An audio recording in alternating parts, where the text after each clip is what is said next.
नमस्कार, आप देख रहे हैं इंडिया वॉइस और मैं हूं आपके साथ श्रुति अंगद। देवभूमि समाचार में आप सभी का स्वागत है। देवभूमि समाचार की करते हैं शुरुआत। देहरादून से बड़ी खबर सामने आ रही है। उत्तराखंड के लिए आज का दिन ऐतिहासिक होने वाला है। राज्य बनने के बाद पहली बार राज्य में हो रहे राष्ट्रीय खेल प्रधानमंत्री नरेंद्र मोदी करेंगे। उसका उद्घाटन 38वें राष्ट्रीय खेलों का शुभारंभ पीएम मोदी करेंगे। देहरादून में प्रधानमंत्री मोदी करेंगे राष्ट्रीय खेलों का शुभारंभ। बैडमिंटन खिलाड़ी लक्ष्य सेन पीएम को सौंपेंगे तेजस्विनी मशाल। 28 जनवरी से 14 फरवरी तक आयोजित होंगे राष्ट्रीय खेल। 11,000 से अधिक खिलाड़ी दिखाएंगे अपना दम। तो प्रधानमंत्री मोदी आज देहरादून के दौरे पर रहेंगे, राष्ट्रीय खेल का शुभारंभ करेंगे। देहरादून में प्रधानमंत्री मोदी राष्ट्रीय खेल का उद्घाटन करते हुए नजर आएंगे। उत्तराखंड के लिए आज का दिन बेहद ऐतिहासिक होने वाला है। 38वें राष्ट्रीय खेल का आयोजन उत्तराखंड में हो रहा है और ऐसे में आज प्रधानमंत्री मोदी उत्तराखंड के दौरे पर रहेंगे। 38वें राष्ट्रीय खेलों का शुभारंभ प्रधानमंत्री मोदी करेंगे। इसके लिए उत्तराखंड भी तैयार हो चुका है। राष्ट्रीय खेलों का आगाज आज प्रधानमंत्री मोदी के द्वारा किया जाएगा। 38वें राष्ट्रीय खेल का आगाज होने वाला है। महाराणा प्रताप स्टेडियम में आज शुरू होने जा रहे राष्ट्रीय खेलों का शुभारंभ प्रधानमंत्री मोदी के द्वारा किया जाएगा। उत्तराखंड के लिए आज का दिन बेहद ऐतिहासिक होने वाला है। राज्य बनने के बाद पहली बार राज्य में हो रहा है ये राष्ट्रीय खेल। हमारे साथ हमारे सहयोगी अभय कैंतुरा इस खबर पर ज्यादा जानकारी के साथ जुड़ चुके हैं। अभय, उत्तराखंड के लिए आज का दिन बेहद ऐतिहासिक होने वाला है। इतिहास के पन्नों में दर्ज होगा। आज 38वें राष्ट्रीय खेलों का जो आगाज होगा, साथ ही साथ प्रधानमंत्री मोदी इसका शुभारंभ करते हुए नजर आएंगे। कितने बजे प्रधानमंत्री पहुंचेंगे देहरादून? देखिए, उत्तराखंड के लिए आज का दिन ऐतिहासिक इस रूप में भी है कि अभी तक ये कह सकते हैं कि उत्तराखंड के जो पड़ोसी राज्य है उत्तर प्रदेश या फिर हिमाचल, इनको कभी राष्ट्रीय खेलों की मेजबानी आज तक नहीं मिल पाई है। लेकिन उत्तराखंड राज्य ने अपना ये कह सकते हैं कि छोटे से कार्यकाल में वो उपलब्धि हासिल करने का यहाँ पर कार्य किया है। तो उत्तराखंड राज्य में आज से 38वें राष्ट्रीय खेलों का शुभारंभ यहाँ पर होने जा रहा है। प्रधानमंत्री नरेंद्र मोदी इन राष्ट्रीय खेलों का शुभारंभ आज यहाँ पर करेंगे। दोपहर बाद 3:30 बजे प्रधानमंत्री नरेंद्र मोदी का देहरादून पहुंचने का कार्यक्रम है, जिसमें उम्मीद है कि 4 बजे वो इस राष्ट्रीय खेलों का शुभारंभ यहाँ पर करेंगे। जो राष्ट्रीय खेलों की जो मसाल है, तेजस्वी जो मसाल है, उस मसाल को बैडमिंटन जो खिलाड़ी है लक्ष्य सेन, उनके द्वारा उनको सौंपने का काम प्रधानमंत्री की तरफ से यहाँ पर किया जाएगा। ये कहा जा सकता है कि उत्तराखंड के लिए बड़ा अवसर इसलिए भी है कि उत्तराखंड राज्य अपने रजत जयंती वर्ष में प्रवेश कर गया है और इस प्रवेश करते ही ये कह सकता है कि बड़ी उपलब्धि ये राज्य को यहाँ पर इस नेशनल गेम के रूप में यहाँ पर मिली है। इस नेशनल गेम के सहारे उत्तराखंड की जो पहचान है, अब तक देवभूमि के नाम से जो उत्तराखंड जाना जाता था, अब खेलों के क्षेत्र में भी पूरे देश और दुनिया में इसकी नई पहचान यहाँ पर बनती हुई नजर आएगी। और आज ये कह सकते हैं कि प्रधानमंत्री नरेंद्र मोदी की तरफ से जो शब्द यहाँ पर कहे जाएंगे तो उत्तराखंड के लिए बड़े वैशाली पल यहाँ पर होंगे और राष्ट्रीय खेलों के शुभारंभ के साथ ही उत्तराखंड की नई पहचान यहाँ पर भारत के पटल पर बनती हुई नजर आएगी। 10,000 से ज्यादा ये कह सकते हैं कि जो बड़े खिलाड़ी है, नेशनल गेम्स के जो खिलाड़ी हैं, आज उत्तराखंड में जुड़ते हुए नजर आएंगे। विभिन्न प्रतियोगिताओं में वो शामिल होंगे और 14 फरवरी तक अलग अलग प्रतियोगिताओं में पार्टिसिपेट करते हुए यहाँ पर नजर आएंगे। ये खेल के लिए उत्तराखंड राज्य इसलिए भी अब तक ये कहा जा सकता है कि बड़ा अवसर इसलिए भी है क्योंकि अभी तक उत्तराखंड राज्य को खेल के क्षेत्र में बड़ी चीजें यहाँ पर नहीं मिल पाई।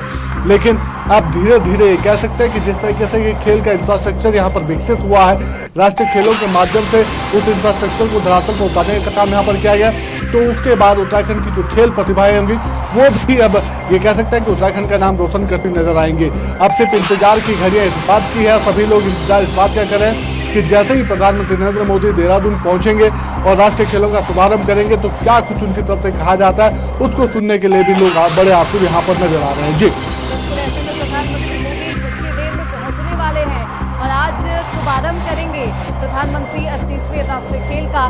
क्या कुछ सौगात दे सकते हैं? सबकी निगाहें इस पर है अब है, लेकिन सवाल यही है क्योंकि आज 38वें राष्ट्रीय खेल का शुभारंभ होने वाला है, क्या कुछ तैयारियां संपूर्ण हो चुकी है? क्या कुछ खिलाड़ियों के लिए व्यवस्थाएं की जाएंगी?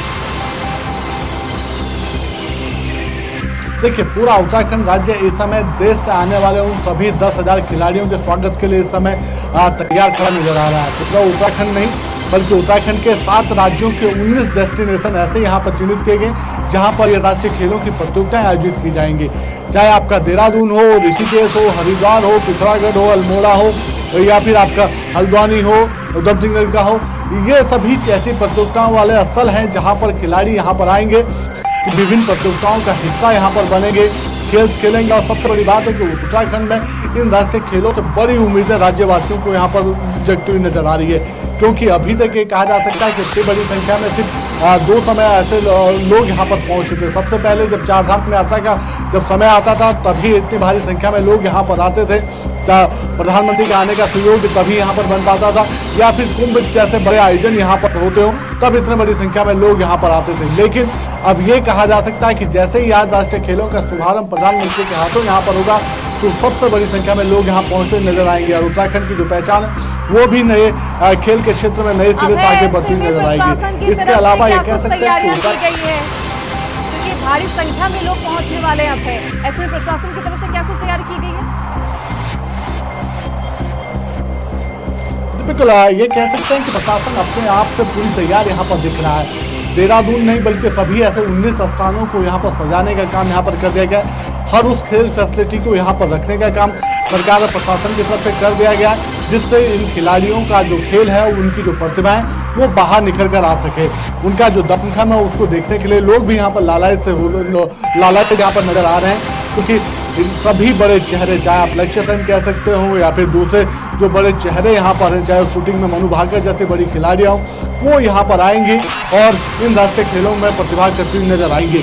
और ये कह सकते हैं कि अपने अपने राज्यों के लिए और अपने अपने राज्यों का प्रतिनिधित्व भी यहाँ पर करेंगे। उत्तराखंड राज्य को उम्मीद इसलिए सबसे ज्यादा है क्योंकि जब मेजबानी का पार्ट उत्तराखंड को यहाँ पर मिला तो फिर उत्तराखंड के ऐसे गेम है जो आप चाहे शूटिंग हो, टेबल टेनिस हो या फिर वाटर स्पोर्ट्स के जो गेम है। पन्नों में आज का दिन दर्ज होने वाला है। प्रधानमंत्री मोदी आएंगे और 3रे राष्ट्रीय खेलों का आज शुभारंभ किया जाएगा। बने रहिए अभी हमारे साथ, आगे भी आपका रुख करेंगे। तो राष्ट्रीय खेलों का शुभारंभ आज प्रधानमंत्री मोदी करेंगे। खबरों बढ़ते आगे, देहरादून से बड़ी खबर सामने आ रही है। इतिहास के पन्नों में उत्तराखंड का नाम दर्ज होगा। हो चुका है उत्तराखंड में समान नागरिक संहिता लागू किया गया है। सीएम धामी ने यूसीसी पोर्टल इसके लिए लॉन्च किया है। यूसीसी की नियमावली का भी लोकार्पण किया गया है। सीएम धामी ने अपना वादा पूरा कर दिया है। यूसीसी लागू करने वाला पहला राज्य उत्तराखंड बन गया है। तो विपक्ष सरकार पर हमलावर नजर आ रहा है। यूसीसी को लेकर लगातार कांग्रेस के द्वारा आपत्ति जताई जा रही है। कानून के विपरीत है यूसीसी। मुस्लिम संगठनों ने मोर्चा खोला है। राज्यपाल को ज्ञापन भी भेजा गया है। अभय हमारे साथ लगातार बने हुए हैं। अभय, इतिहास के पन्नों में उत्तराखंड का नाम दर्ज हो गया है। यूसीसी लागू करने वाला उत्तराखंड पहला राज्य बन गया है। लेकिन यूसीसी लागू होने के बाद प्रदेश में सियासत भी तेज है और कहा जा रहा है विपक्षी पार्टियों के द्वारा कि कानून के विपरीत है यूसीसी। किस तरीके से सियासी हलचल देख पा रहे हैं?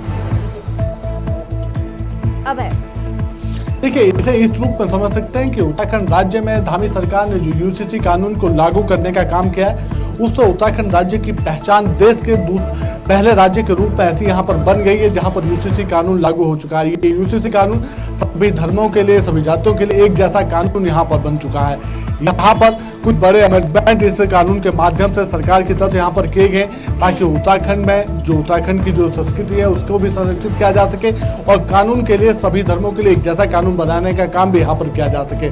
लेकिन विरोध ये कहा जा सकता है कि विपक्ष की तरफ से इस कानून को लेकर कई तरीके के सवाल यहाँ पर खड़े किए जा रहे हैं। उनका कहना है कि अगर इस कानून को लागू करना था और तो फिर इसे पूरे देश में लागू करना चाहिए था, क्योंकि अगर ये कानून राज्य के भीतर लागू हुआ तो सिर्फ राज्यवासियों के लिए इस कानून का महत्व है। राज्य से बाहर कोई दूसरा, ये कह सकते हैं कि राज्य से बाहर कोई लोग जाते हैं या दूसरे राज्य के लोग हैं, उन पर ये कानून किसी भी तरीके से बाध्य नहीं होगा। तो ऐसे में इस कानून का कोई औचित्य नहीं जो उत्तराखंड की सिर्फ सीमा के भीतर रहने का काम यहाँ पर करे। और दूसरा, अगर केंद्र सरकार की तरफ से इस कानून को लाने का काम निकट भविष्य में किया जाता तो फिर उत्तराखंड राज्य का जो ये कानून है ये स्वतः ही समाप्त यहाँ पर हो जाएगा।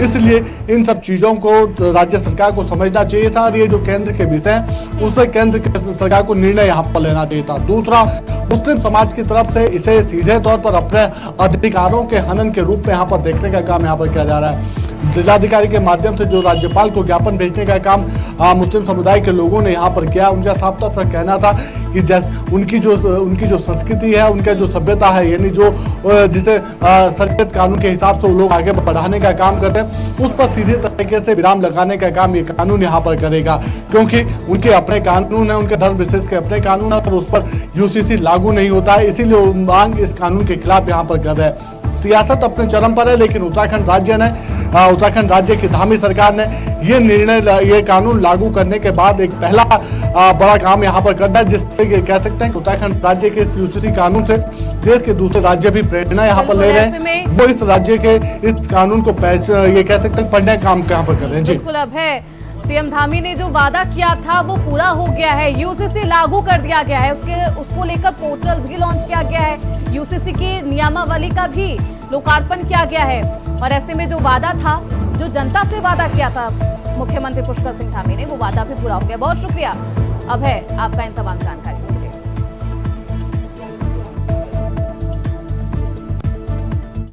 यूसीसी का जो इन्होंने खाका तैयार किया है वो पूरी तरीके से गैरकानूनी मैं उसको मानता हूँ। हमारे संविधान के अनुच्छेद 44 के तहत अगर इसको हम अवलोकन करें तो ये कहीं स्टैंड नहीं करता। अगर इसमें कहीं जुडिशियल रिव्यू हुआ, सुप्रीम कोर्ट ने इसको रिव्यू किया, तो ये उसी दिन खारिज हो जाएगा, ख़त्म हो जाएगा, क्योंकि इसमें कई प्रावधान ऐसे हैं जो ना तो लोगों को के लायक है, चाहे वो संपत्ति का जो हस्तांतरण है उसका मामला हो, चाहे लिव इन रिलेशनशिप हो, चाहे विवाह विच्छेद के मामले हों, उसमें बहुत सारी लूप होल्स हैं जिसको अभी तैयारी नहीं की गई।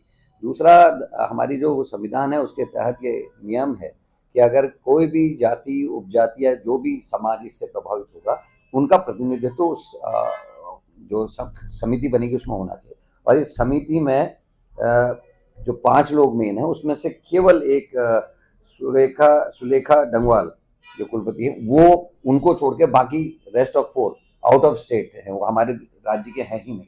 एक तो एक घोर आपत्ति इसमें है।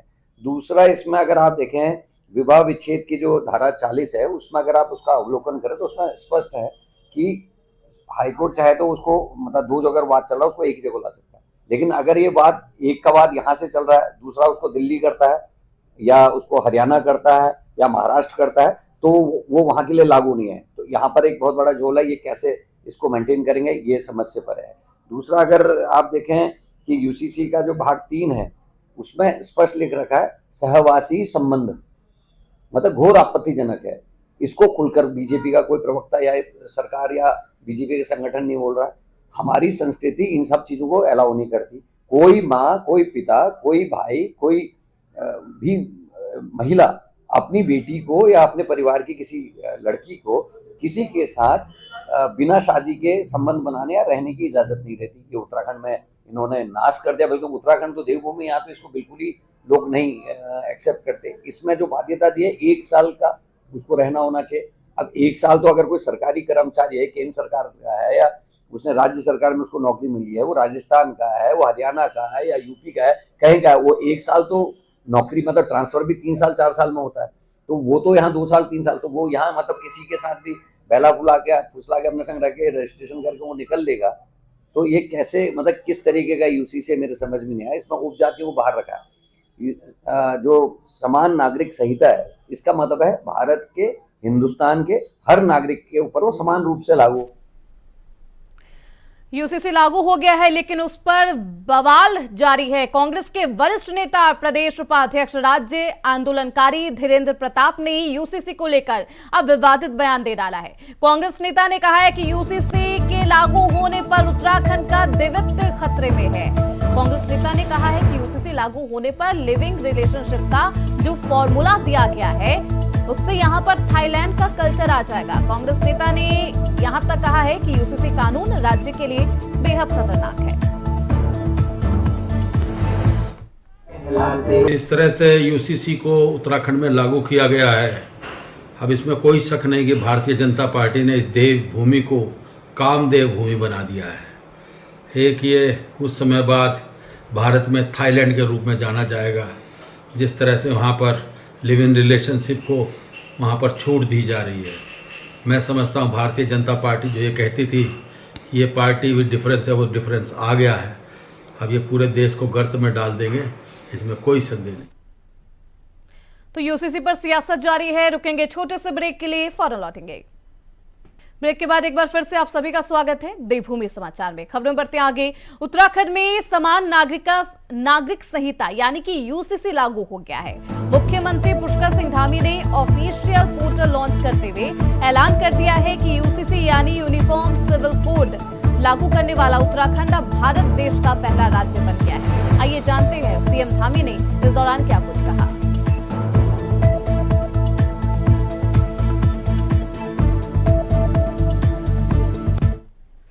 और आपने मुझे कहा कि मैं निश्चित रूप से ये मेरा प्रयास है, मेरे साथ हमारे सभी साथियों का प्रयास है, हमारे सभी विधायकों का भी प्रयास है। उन्होंने भी इस विधेयक को बनाने में अपना योगदान दिया और उससे बड़ी बात कि आप सब लोगों ने ड्राफ्ट बनाने में बड़ा काम किया। 2,35,000 से भी ज़्यादा लोगों को आप लोगों ने किसी न किसी माध्यम से इससे जोड़ा और सभी प्रकार के संगठनों से, राजनीतिक दलों के लोगों से, सबसे आपने सबके सुझाव लिए। लेकिन सही में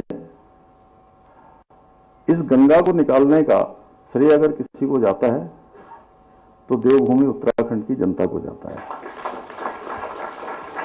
जिन्होंने हमको जो है इसके लिए अपना आशीर्वाद दिया।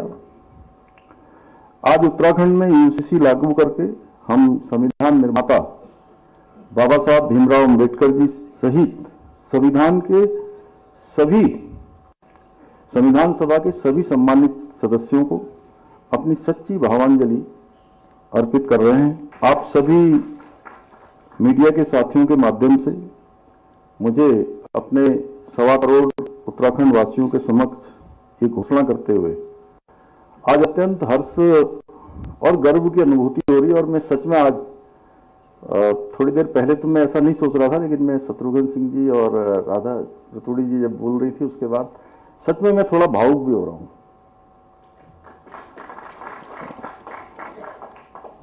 कि इसी क्षण से आज उत्तराखंड में इसी क्षण से समान नागरिक संहिता पूर्ण रूप से लागू हो गई है और इसी क्षण से उत्तराखंड राज्य के समस्त नागरिकों के संवैधानिक और नागरिक अधिकार एक समान हो गए हैं और इसी क्षण से सभी धर्म की महिलाओं को समान अधिकार प्राप्त हो गए हैं।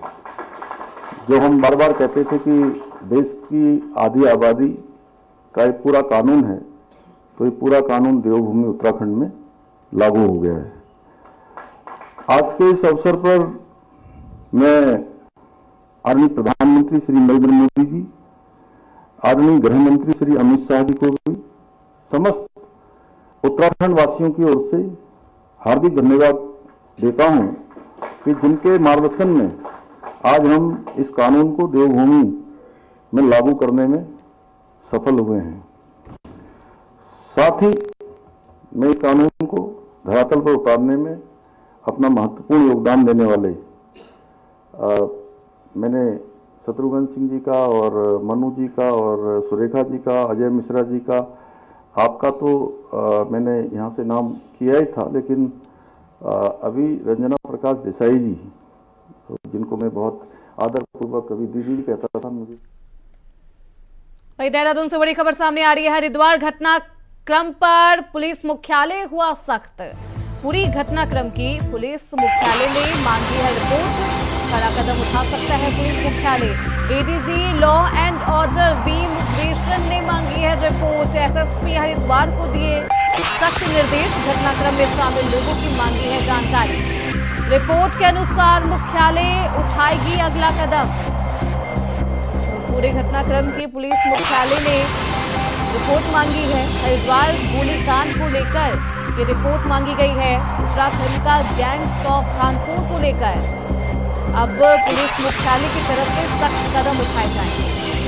तो ADC law and order V Mukeshan ने घटना की रिपोर्ट मांगी है।